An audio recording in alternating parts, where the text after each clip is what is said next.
Hey, what is up tech enthusiasts? Bo HD here, and I have in front of me the all-new Motorola DROID Turbo for Verizon. This device is an absolute spec beast. It has a 5.2-inch UHD 2K res display, 3GB of RAM, the new Snapdragon 805 quad-core processor clocked at 2.7 GHz, and a massive 3900 mAh battery. I mean, in terms of specs, this may be the most powerful smartphone on the market. Now, as you can see, this is the premium black looking box. Now, in order to get inside, we need to slide off the outside cover and then ever so softly lift up the top of the box to reveal the DROID Turbo sitting right on top. I'm going to put it off to the side for a moment so that we can take a look at what lies underneath, because directly under the Turbo is a black packet which holds the basic get started and setup guides in a multitude of languages. You probably won't need to read these at all if you're familiar with Android devices. Underneath that, though, we have the basic wall wart with a USB port on the end of it. It's a little bit more clunky than some of the other wall warts I've used, but it's pretty simplistic all around. And then the cord that plugs into that wall wart is this guy. It's just your standard micro USB charging cable, nothing too fancy at all, and that is all that's in the box. If we focus our attention back on the DROID Turbo and take off the plastic, first of all, there were actually 2 layers of plastic on this guy, which was kind of funny. But if we get both layers off, we'll see the DROID Turbo in its purest form.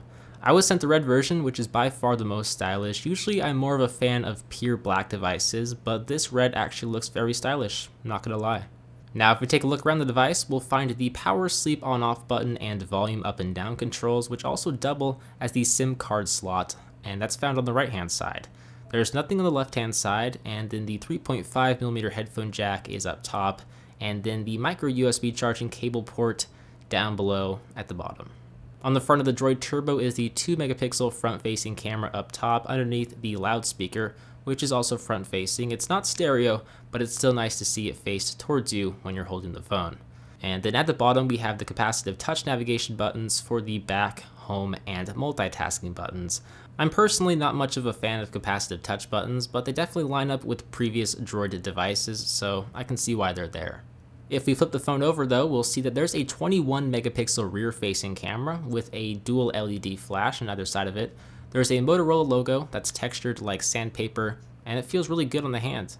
The red Kevlar back cover looks pretty good, and it's not slimy, but it still feels like plastic. It's really not that great feeling in the hands, it just looks pretty is all.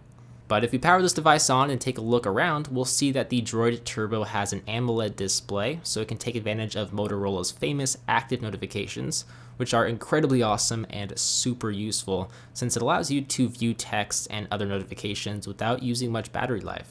But in terms of performance and software, it's running a very simple Motorola skin. It's basically stock Android with a few Motorola features thrown in there here and there. There's a ton of Verizon bloatware scattered throughout this device, which is really to be expected since this is a Verizon exclusive device. And overall, it just seems to be very fast. I did notice some minor hiccups and stuttering here and there, but you know, it could just be since I just booted up this device not too long ago. And so overall, that is my unboxing and first look at the Motorola DROID Turbo for Verizon. Let me know what your thoughts are of the device, and if you prefer this device or the upcoming Nexus 6. They're both very similarly spec'd, so I'd love to know what your thoughts are. But as always guys, I'm Bo HD from How To and More. I hope you guys enjoyed this video. Thank you for watching, and I will see you guys in the next one. See ya.